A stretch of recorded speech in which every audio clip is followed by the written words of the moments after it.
지역 특별한 사람과의 만남, 파워 인터뷰 시간입니다. 요즘 청소년들이 자기 개발을 위해 찾는 기관이 있습니다. 바로 청소년 수련관인데요. 그래서 오늘은 다양한 문화교육을 통해 아이들의 꿈을 응원하는 서울 청소년 수련관 정진문 관장과 이야기 나눠보도록 하겠습니다. 관장님 반갑습니다.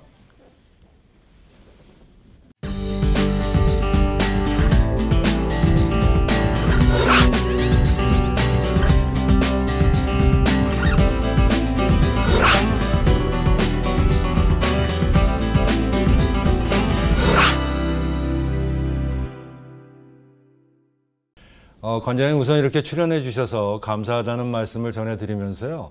저희 시청자분들한테 인사 말씀 좀 해주시죠. 네. 안녕하십니까. 저는 서울특별시립 서울청소년수련관 관장 정진문입니다. 이런 귀중한 프로그램에 초대해 주신 파워인터뷰 관계자분들에게 먼저 감사의 인사 말씀을 드리고요. 이번 기회를 통해 우리 시청자분들에게 인사드리게 된 것을 무한한 영광으로 생각합니다. 이번 기회에 우리 사회가 우리 청소년들에게 좀 더 따뜻한 말과 손길로 감싸 안아 주어서 우리 사회가 청소년들이 행복한 사회가 되었으면 합니다. 네, 관장님 이렇게 바쁘신 중에도 저희 스튜디오 찾아주셔서 인사 말씀해 주셔서 다시 한번 감사드리고요.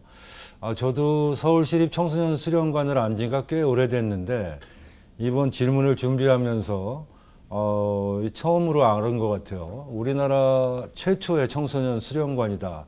이런 그 자료가 있었습니다. 이에 대해서 어떤 말씀을 해주실까요? 한 말씀 더 해주시죠.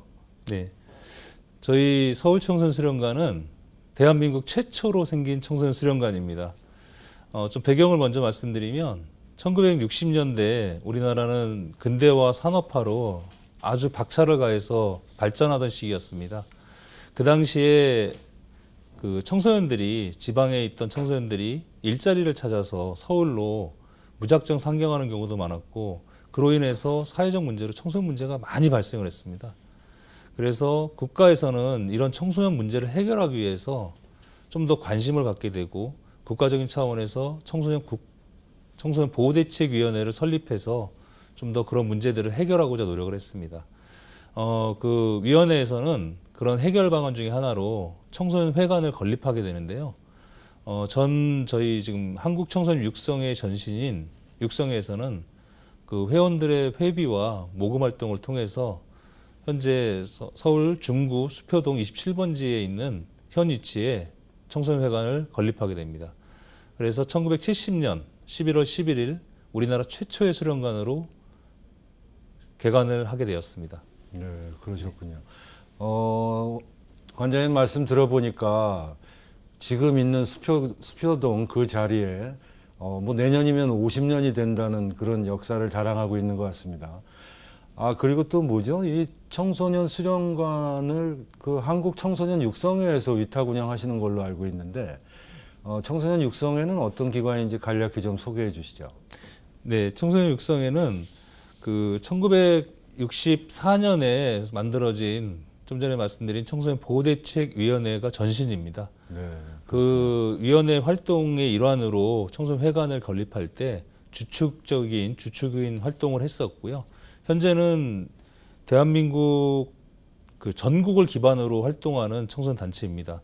전국의 110여 개 지구회와 약 10만여 명의 회원들이 청소년 선도, 그다음에 어려운 청소년들한테 장학금 지원 사업, 그리고 저희 청소년 수련관 같은 시설들을 운영하는 사업들을 전개하고 있습니다. 올해 특별한 일이 저희 법인에 있는데요. 그 새로 오신 총재님이 허준영 전 경찰청장님이십니다.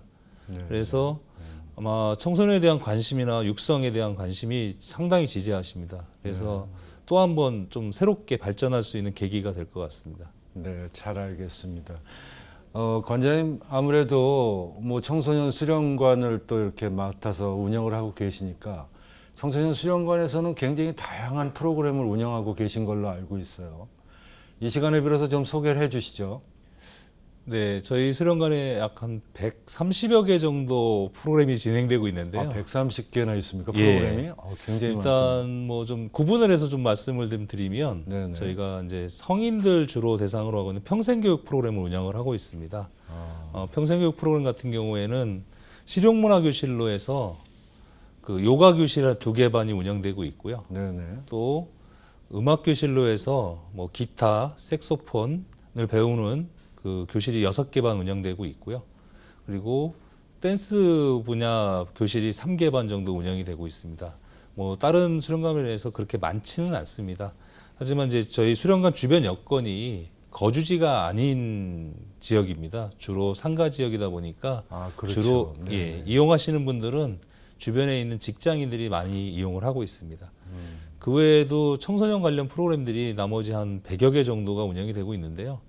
이거 뭐 하나로 딱 말씀드리기에는 그러실 좀 것 이제 같습니다. 분류해서 네네. 좀 다시 한번 말씀을 드리도록 하겠습니다. 네네네. 알겠습니다. 관장님, 아무래도 요즘 청소년들은 이 뭐 봉사 활동이나 이런 걸 굉장히 많이 하고 또 수련관에서도 그와 관련된 활동들을 많이 하고 있죠. 네. 요즘에 부모님들이나 청소년들의 가장 큰 관심사 중에 하나가 그 봉사 활동입니다. 네네. 이게 이제 뭐 진학이라든지 그런 부분에도 많이 영향을 끼치고 있고, 특히 그 봉사활동 자체가 청소년들 인성 개발에 상당히 좋은 영향을 주고 있기 때문에 많은 관심을 갖고 있습니다. 저희 수련관에서는 그 좀 다양하게 봉사활동도 진행을 하고 있는데요. 일단 대표적인 거를 좀 소개해드리면 네. 저희 수련관 바로 옆이 청계천입니다. 그렇죠. 예. 맞습니다. 그래서 청계천을 기반으로 해서 하는 활동인데, 청계천에 있는 수질도 검사하고, 그리고 환경에 대한 좀 조사도 하고, 그리고 또 그걸 캠페인하는 에코지킴이라는 프로그램이 있고요. 네네.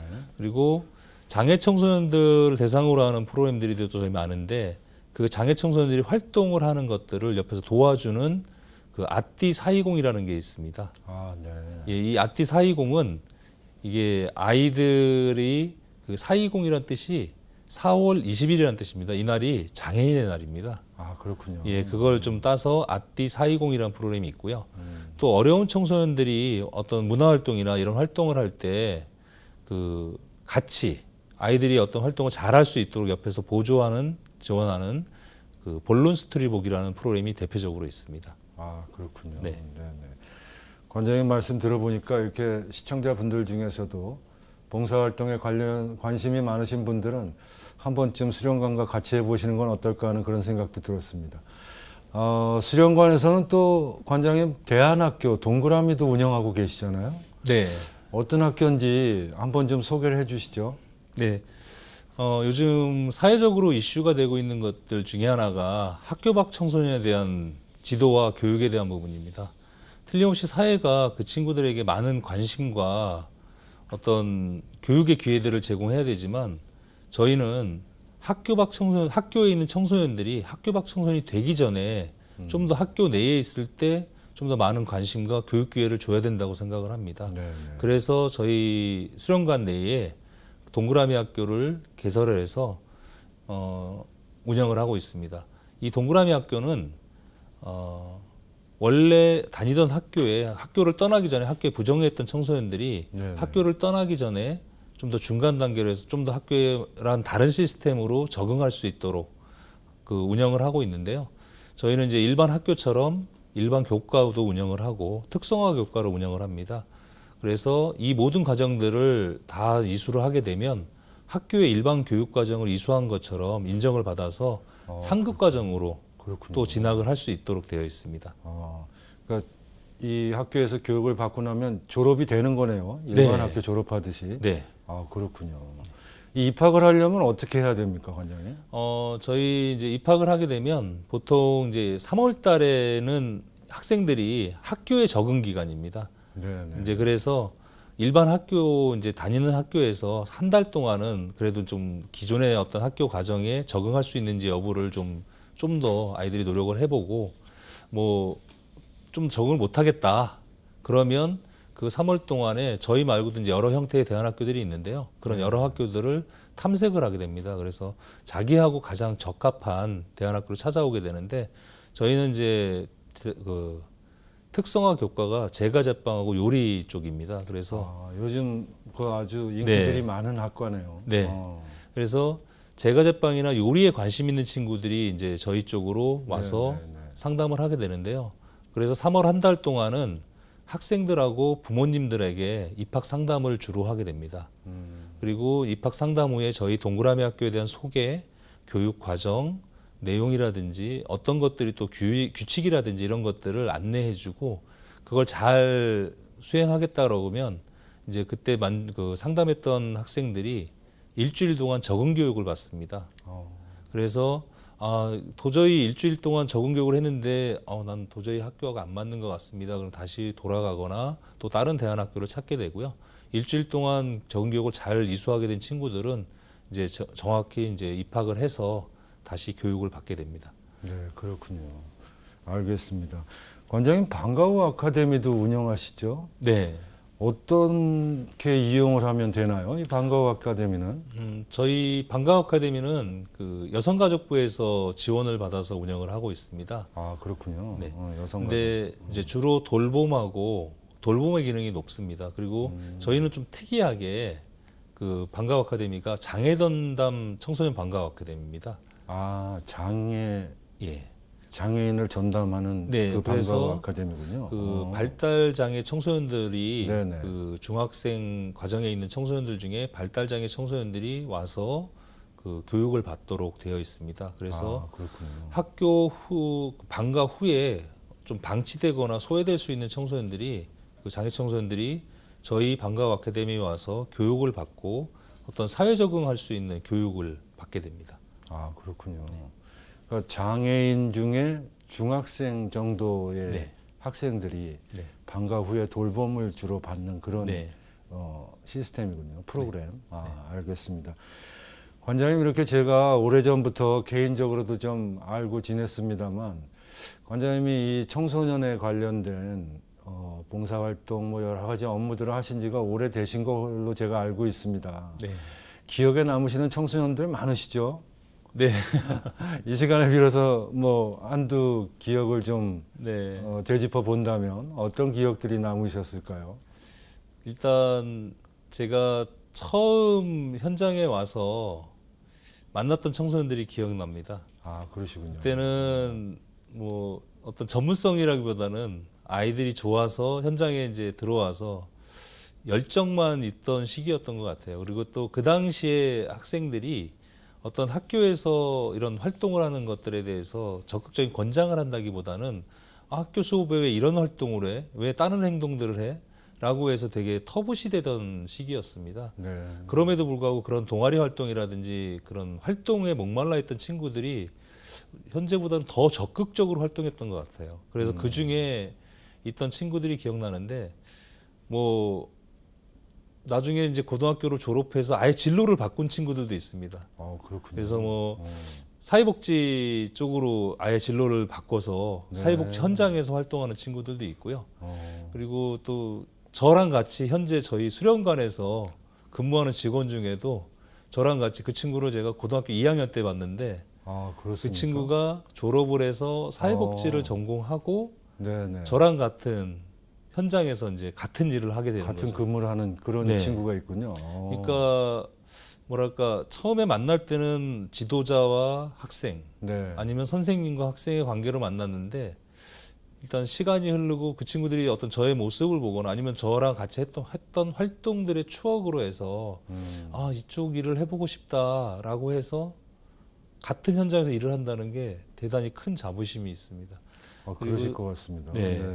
또 뭐 다른 기관에도 많이 또 저희 동아리에서 활동했던 친구들이 많이 가 있고요. 네. 그래서 그런 친구들이 기억나고 최근에는 좀 전에 말씀드렸지만 동그라미 학교에서 졸업했던 친구들이 많이 기억납니다. 동그라미 학교 같은 경우에 오는 친구들이 보통 네. 학교에서 부정했던 청소년들이 많습니다. 그렇군요. 그게 대인관계라든지 아니면 학교 내 왕따라든지 네. 이런 부분 때문에 왔던 친구들이 저희 동그라미 학교에서 교육을 받으면서 나름대로의 리더십도 키우고 그러면서 미래에 대한 진로도 생각을 하게 되고 꿈도 키우게 되고 졸업하고 또 사회복지 요리나 이제 저희 이제 특성화 교과가 제과제빵이다 보니까 제과제빵이나 요리 쪽으로 대학을 지나가는 친구들도 있었고요. 또 학교 선생님이 되겠다고 또 사범대 진학한 친구도 있습니다. 네. 그리고 또 저희와 같이 또 사회복지를 하겠다. 그래서 선생님 같이 아이들을 위해서 활동하는 일을 해보고 싶다라고 해서 청소년 사회복지나 청소년 지도 쪽으로 이렇게 진로를 잡은 친구들도 있습니다. 그런 친구들은 이제 와서 이제 졸업했던 친구들이 다시 학교를 다니면서 지금 현재 뭐 자원봉사를 한다든지 현재 학생들을 지도한다든지 이런 활동들을 또 병행하면서 하고 있습니다. 그래서 이 친구들이 와서 활동하고 있는 모습을 볼 때마다 이게 처음에 왔을 때는 뭐랄까 미래에 대한 생각도 없고 어떻게 보면은 꿈도 없고 되게 뭐 지루해하고 삶 자체가 하루하루 그냥 넘어가는 친구들이었는데 나름대로 저희 학교 생활하면서 꿈도 가지고 뭔가 목표를 가지고서 생활하고 일반적으로 사회에서 봤을 때도 괜찮아라고 하는 그런 인정들을 받을 때 그 친구들을 보면서 대단히 뿌듯한 느낌이 있습니다. 그러셨군요. 아무래도 그 청소년들과 이렇게 활동을 같이 생활을 하시다 보니까 보람 있었던 순간, 기억에 남는 순간들이 많으셨을 것 같아요. 관장님, 이번에는 이런 질문을 좀 준비해 봤습니다. 청소년들이 시설을 이용하고 뭐 청소년 수련관에 대한 평가도 하는 걸로 제가 알고 있는데 어떤 평가들이 주로 많이 나오나요? 어떤 말씀을 해 주실 수 있을까요? 일단 이게 자화자찬 같아서 네네네. 저희가 보통 저희 프로그램 수련관의 시설이나 프로그램을 이용했던 청소년들을 대상으로 해서 저희가 만족도 조사를 많이 합니다. 프로그램이 끝나면 또 하고 시설 이용이 끝나면 하고 하는데 대체적으로 거의 대부분의 청소년들이 이용했던 청소년들이 대단히 만족하는 뭐 저희 시설에 대한 부분들은 조금 접수가 낮습니다. 솔직히 말씀드리면 네네. 시설이 아무래도 50년 됐다 보니까 저희가 나름대로 깨끗이 관리하고 하지만 현재 청소년들이 이용하기에는 약간은 불편한 부분들이 있어서 시설의 만족도는 좀 떨어지지만 그 외 프로그램을 지도하는 내용이나 또 선생님들에 대한 만족도는 뭐 대체적으로 긍정적인 평가들이 많이 나오고 있습니다. 네, 알겠습니다. 관장님, 요즘 청소년들의 가장 큰 고민은 뭐라고 생각하세요? 요즘 청소년들의 가장 큰 고민은 진로에 대한 고민입니다. 네네. 미래에 대한, 진로에 대한. 과연 청소년들 스스로가 과연 내가 성인이 되었을 때 과연 어떻게 살아나갈 수 있을 것이냐. 요즘에 청소년에게 그런 고민을 할 수 있는 시간과 여유가 없습니다. 아이들이 스스로 그런 고민들, 자기에 대한 성찰, 자기를 돌아보면서 자기의 어떤 미래에 대한 고민들을 하고 사색할 수 있는 시간들이 있어야 되는데 그런 기회들이 전혀 없이 학업이나 이런 부분으로 계속 밀어내는 거죠. 네. 그러면 어떨 때는 좀 늦게 가는 친구들도 있고 조금 빨리 가는 친구도 있고 차이가 있는데 늦게 가는 친구들을 보면 이거 지진하다 학업이 너 문제가 있다. 그러면 난 진짜 문제가 있나 봐. 미래에 뭐 내가 이러고서 뭐 야 그렇게 해서 뭐 살아가겠어? 어른들은 이제 그렇게 터부시하고 네. 그러다 보면 청소년들 스스로가 그런 고민을 할 수 있는 시간이 없는 것 같습니다. 결국은 진로에 대한 고민을 할 수 있게 어른들이 조금은 기다려주고 그런 고민의 기회들을 가질 수 있게끔 뭐 체험의 기회라든지 진로에 대해서 다양한 것들을 보여주고 하는 노력들을 해야 된다고 생각합니다. 그렇군요. 관장님, 아무래도 이런 청소년들이 고민을 해결할 수 있는 방법 중에 하나가 가정에서의 교육이 중요하지 않을까 생각이 드는데 관장님 생각은 어떠신지요? 100번 맞는 말씀이십니다. 네네네. 가정에서의 교육이 외부에서 교육보다 아니면 주변에 누가 얘기하는 것보다도 되게 중요한 아이들한테 다가설 수 있는 부분입니다. 근데 부모님들이 잘 못하세요. 그 이유가 아이들을 훈육의 대상으로만 보기 때문에 그럽니다. 그렇군요. 그리고 또 내 자녀이기 때문에 못합니다. 그게 어떻게 보면 부모님들이 가지고 있는 기대치일 수도 있고 내 기대보다 높았으면 좋겠는데 왜 못할까? 그리고 그러면 훈육을 하게 되고 좀 잘못된 훈육 방법이죠. 아이들하고 소통을 하는 것이 아니라 강요하게 되고 결국엔 부모님도 답을 다 하세요. 내가 좀 다르게 좀 해서 좀 이렇게 좀 해야 되는데 근데 내 자녀다 보니까 그게 안 되는 겁니다. 그래서 아이들을 좀 하나의 인격체, 부모님과 자녀들을 분리된 동등한 인격체로 봐주신다면 좀 더 소통의 방법들이나 소통의 어떤 그 관계들이 원만하게 만들어질 수 있을 거라고 생각됩니다. 네, 잘 알겠습니다.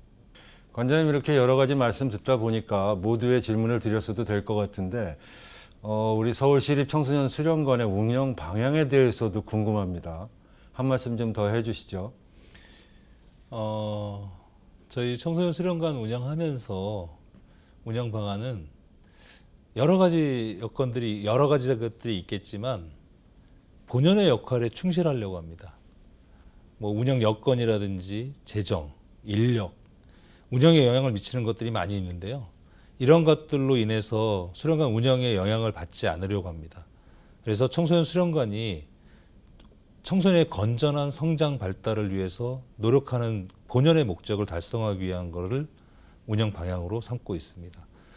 또 하나 말씀드리면 그 수련관 안에서 종사하는 인력들이 지도자들이 행복해지는 기관이었으면 좋겠습니다. 결국 행복한 지도자들이 행복한 청소년들을 만들 수 있다고 생각이 됩니다. 수련관에 근무하는 것들에 대해서 자부심을 갖고 그 안에서 아이들과 함께 열정을 가지고 일할 수 있는 수련관이 되도록 하는 것이 저희 운영 방향입니다. 그렇게 한다면 단순히 오래된 수련관이 아니라 진짜 대한민국에서 청소년들을 위해서 최고의 역할을 하는 최고의 수련관이 될 수 있을 거라고 생각합니다. 네, 관장님 아쉽지만 저희 준비한 시간이 다 된 것 같습니다. 끝으로 저희 시청자분들과 청소년들에게 남기시고 싶은 말씀 있으시면 한 말씀 더 부탁드리겠습니다.